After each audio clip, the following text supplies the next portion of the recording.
All right, Steeler fans, it is time for, well, you know what time it is. It's the All Betz Are Off segment. Jeremy Jerome Betz joins me on this Let's Ride podcast. What's up, Jeremy? How's it going? It's going great, Jeff. Looking forward to another preseason game. See what's gonna go down. Yeah, but let's pause and let's go back a week because we haven't Yeah, spoken since before preseason week 1, and that was when the Steelers lost to the Houston Texans, snapping their streak of consecutive preseason wins. But nonetheless, what were some of your takeaways from that game? yeah. Overall sloppy performance. I think Yes. that's kind of the to be expected to a point as well. I think that the Steelers set the bar extremely high for themselves, ironically enough, in 2023 for how clean a preseason game could be with your first team. This was nowhere close to that. But I think, um, my biggest takeaway is that there's still a lot of unanswered questions about this team. And the quarterback position being one, the offensive line being another. Um, it was encouraging to see kind of the structure of the offense come into play, but you really couldn't take a whole lot away because of the sloppiness of it. And so I think my biggest takeaway is that everything is TBD still. So we need to Yeah. see more. Yeah. And I need to see more from this offensive line. I'm excited to see what Zach Frazier can do, most likely with the ones this week with Nate Herbig being injured. And I'm excited to see how that rotation plays out. We know that the reports are that Troy Fautanu has basically secured the right tackle spot. So what do you do with Dan Moore Jr., Broderick Jones? How does that play out? And then I don't know, Jeff, I'm so excited to see Russ. But going back to Justin Fields, I was so excited to see him. And I thought he actually delivered when he was given a chance to make plays. I thought he looked pretty good out there, actually. I agree, and I think I totally agree with what you said about how it feels like we were left with just a lot of questions. There weren't a lot of Yeah. answers in week 1. But here we go going into week 2 now, looking at the Buffalo Bills coming to Acrisure Stadium. But before that, let's talk about Thursday's joint practice was Yeah. not open to the public. I think there were some there was some youth of Pittsburgh that were there that were welcomed and they got to watch and cheer and stuff. But for the most part, it was a closed joint practice except for media. So we got tidbits here and there. What were any takeaways at all about this joint practice between the Bills and the Steelers? I did think it was interesting that the Steelers kind of came on top in most of the 11 on 11 and the 7 shots and even some of the 7-on-7 stuff. And I didn't get a lot from the Bills beat writers that would have been there, but from the Steelers guys' perspective, it seems like the Steelers kind of won the day. And it was intriguing to me that you take a look at how the reps were divided between Russell Wilson and Justin Fields, and that they kind of split the first team reps with them pretty evenly on Thursday. And I don't know if that was just, saving Russ against a better competition or another team competing in a practice setting, or if that was, we just want to see what Justin Fields can do against another team in this type of setting as well. Maybe a little bit of both. The Steelers tend to kill two birds with one stone in this process so far. And I think that the evaluation to me is going to be a lot clearer when we get out of this game against Buffalo. And based on what the joint practice was telling me is that this team is going to be competitive with some of the more physical, teams that are considered some of the better in the AFC. And I think that you and I would sit here and look at this roster and maybe with a hint of black and yellow on our glasses, be able to say, we think that this roster has a chance to compete. But I think that a practice like this maybe entrenches that for me a little bit more. And I know it's practice. I know nobody's showing their real hand in anything, but it is good to see in one-on-one matchups, your guys, mano a mano versus their guys, that your guys are holding up. And I thought the Steelers did well in that regard. Well, a couple things from what you just said. First and foremost, there was no TJ Watt. He didn't even participate, which I don't Correct. blame the Steelers. There's no need to risk TJ Watt getting rolled up on in a joint practice. So just leave Yep. him out. I wouldn't play him this Saturday. I wouldn't play him next week either. If Yep. there's a player that doesn't need it, it's Trent Jordan Watt. But I will say this too. I agree with what you said. Yes, it's just practice, but I do think that a performance like this in a joint setting trumps a training camp Yes. setting. Yes. Preseason game trumps a joint practice. However, when you get to a joint practice and you're in situational football, And the Steelers are winning in those situations. So you look at the Steelers offense versus the Bills defense, 7 shots, Steelers offense won. Steelers defense versus the Bills offense, 7 shots, Steelers defense wins without Trent Jordan Watt. So you have these situations where the Steelers are doing well. They're doing their job. 2-minute drill. Steelers go down and they score twice. And then I think it was Corey Trice had a pass breakup on 4th down that prevented the Bills from scoring in their 2-minute drill. Does this mean the Steelers are going to be above and beyond the Bills? No, I'm not saying that. But I do think this matters. And I do think that even though, like you said, it was just a practice, to me, it was more than just a practice. You agree or disagree? I do agree. I think that what you said is absolutely right as far as tiered evaluation of what you're seeing from the Steelers when they're playing against themselves. And then when you talk about them playing against another team in practice setting, it's a different vibe just because it's not your guys, right? And it's new bodies. Mike Tomlin made the correlation that it's a different scheme as far as defense goes. Even offense, you're seeing different looks than you're seeing out of your own team during camp. And that is of major importance to me. And I think that heading into this stadium appearance for the Pittsburgh Steelers against the Bills here, I think that you've given yourself at least a starter look at where you stand, and maybe a little bit deeper dive into that by the end of the weekend. I agree with that. Okay, let's now shift our focus to the game on Saturday night, the Buffalo Bills, Acrisure Stadium, week 2 preseason. You already mentioned Zach Frazier because he is going to get the nod most likely, with Nate Herbig being a little banged up. And I think that's also by design. I think they wanted to get him more first-team reps. They wanted to see what they have. It's going to be a big night for him and for his opportunity of being a starter in week 1. Other individuals, though, that you're excited to see, who would those be?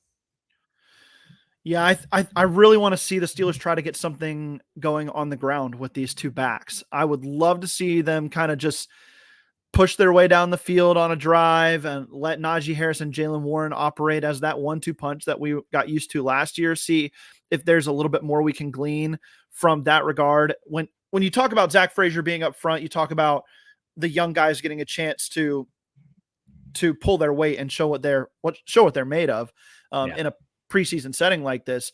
I want to see how the backs respond to that. I want to see also just how the offense adjusts and improves going into week 2 of the preseason. But I'm not going to sit here and say that that I don't want to see Russell Wilson. This is the guy that has been on the team the longest of the quarterbacks that are here now. He was the first move by the Steelers this offseason in adding a quarterback, and it changed the complexion of the Pittsburgh Steelers completely when he arrived on the scene. Kenny Pickett's out the door after that point. Russ is basically entrenched as the starter, and we haven't seen him. We just haven't seen him do anything outside of a few practices now that he's gotten back healthy. So I'm still super excited for what he could be for this team.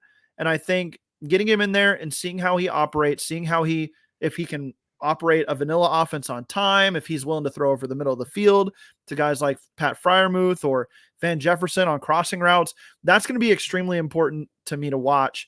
And I'll be honest, the defense has some intriguing things to watch, but I just want to see this offense with Russell Wilson under center and some of these young guys up front. How does it operate in week 2 of the preseason here?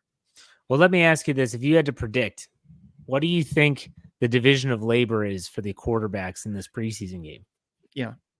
So I thought it was very interesting, Jeff, when you watch Mike Tomlin's press conference, he mentioned that the first team would get about 4 series this week. But he didn't say that Russ was the first team quarterback. He said he was going to start. So I have a feeling that Russell Wilson will see 2 or 3 of those drives, and Justin Fields will see the other 1 or 2 of those drives with the first team. I think Mike Tomlin wants to see how that goes.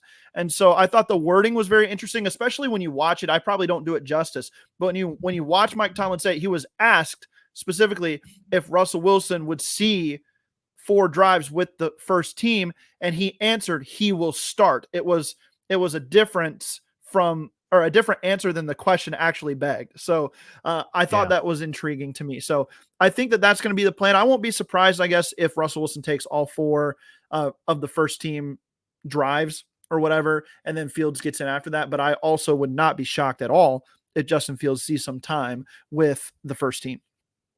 If the first team offense is playing 4, then I want to see an even 2-2 split. But I want to see Fields more. I want to see him stick around, even if it's with some backup. So if it's with Mason McCormick in, if it's with, I don't know, probably Anderson or, Dylan Cook's taking some reps. That's fine. I want to see what Justin Fields can do. They need a larger sample size from him than just Would you like to see him that whole first half? Not the whole or like to half. close out the first half, I guess. Let's say he gets 2 series at the tail end. He's at the middle of the first. He plays the rest of the first. I think he plays the majority of the second, and then, okay, let's see how it's going. And that's what Mike Tomlin always says. It's subject to change based on how they're performing. But I just think the Steelers, they owe it to themselves to see more of Justin Fields. Yes, they owe it to themselves to see what he can do. And I hope we get to see that. I really do. And so that way we're not fixating on 2 botched quarterback center exchanges and bitching and moaning about this for the last week. But nonetheless, I want to ask you too about the tackle situation. You brought up Troy Fautanu, and the report from Jerry Dulac of the Pittsburgh Post-Gazette stating that he is the, I guess, unofficial starter at right tackle. And then he went on to say it was a competition at left. And this infuriates me. And I think we've talked about this before with Broderick Jones. If they're not going to give this guy the reps, because he's not going to get the reps.